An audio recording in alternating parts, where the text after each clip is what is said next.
The kitchen is where we aim to bring cycles together so that the human being is integrated in a healthy cycle, in a healthy water cycle, in a healthy food cycle, and in a healthy energy cycle.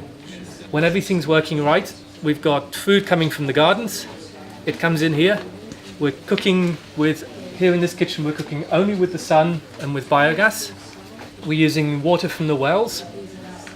That means the cook who's standing in the kitchen can invite friends to come round to eat, can cook for themselves. They can freely offer from what we have, and you don't have to have in the back of your mind any thought like, what if it doesn't get eaten? Did I cook too much? Did I cook too little? If you cook too much, then the food waste will go to the biogas. It's not even food waste. It will go back into the natural cycle through the biogas. And from there, that fertilizer will go back onto the land and into the kitchen for the energy.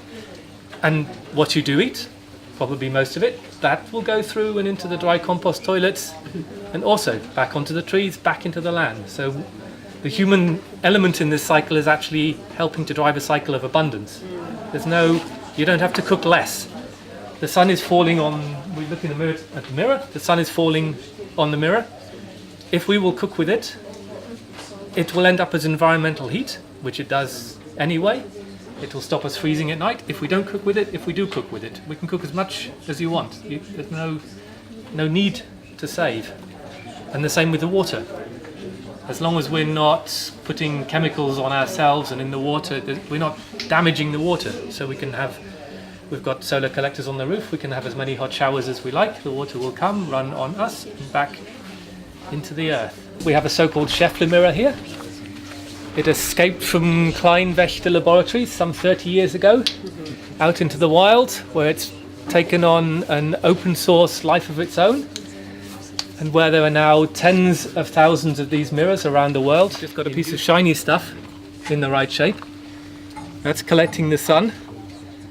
Already I feel it quite hot here. It's bringing it down to a focal point below the cooking pot, and down there's a second mirror, curved mirror, that's bringing the heat onto the base of the cooking pot. This is a functioning biodigester. At any time when you can have a bucket of water that you can put animal or human manure into, or lake mud, or any source of methanogenic bacteria, that is the bacteria that make you fart, this will begin to bubble. And it doesn't matter if it's just sitting there filled with water and manure, or whether you cover it, it's going to produce methane. It's just capturing that natural process, a process that also occurs in your own stomach, which is why I speak of farting. It's something we can all relate to. So you're building a stomach, but if the stomach is open to the atmosphere, you lose this valuable energy, this solar energy, which is really what microbes have extracted from leaves and flowers and all living material. The sun is embedded in the chemical bonds in the apple core, and the microbes will eat it, but when there's no air, they can't eat it efficiently, so they leave behind a very energy-rich molecule called methane. When the bucket is filled with water, there is no air at the bottom. So the microbes that live at the bottom are anaerobic, and they will bubble.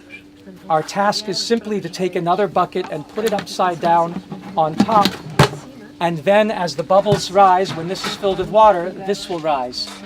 At some point, it'll tip over. But it will rise, and then if you want to use it, you put a hole in with a valve, and it goes down when you use it.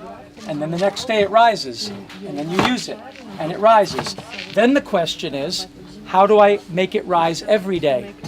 So you put a pipe in to get food underneath, to feed the microbes that live here. And then when you do that, you're adding water, so it's going to spill over, and that can be messy. So you put another pipe here, and that's what you're looking at over here. You're simply seeing a feeding pipe that goes down to the bottom of this bucket. And then you're seeing a pipe coming out of the top of the bucket for the overspill and going into a container that has a pump. It's that simple. This is a 3,000 liter water barrel, simply upside down. It has a valve here for letting the gas out, and it has water tanks, each containing 25 kilograms of water, so that we have 320 kilograms of weight because the gas wants to push up and we want it to go to the stove. So by putting 320 kilograms, we have enough weight to give a high enough pressure gas to go into the stove. You can use any stove for biogas.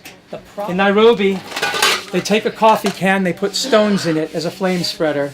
They put a cap on it and put a hole here and stick a pipe in like this.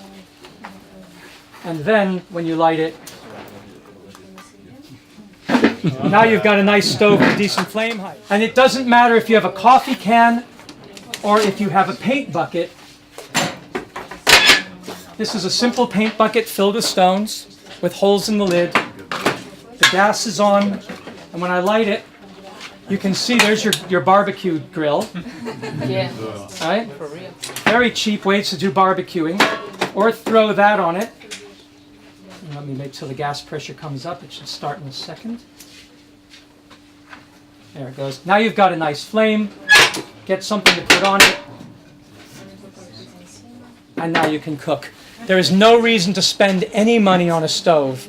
Paint buckets or coffee cans work just as well. Yeah, ladies and gentlemen, it is my very great pleasure to present to you today a SunPulse 500. Right now, this one engine that we have, we've hooked it up as a reverse engine.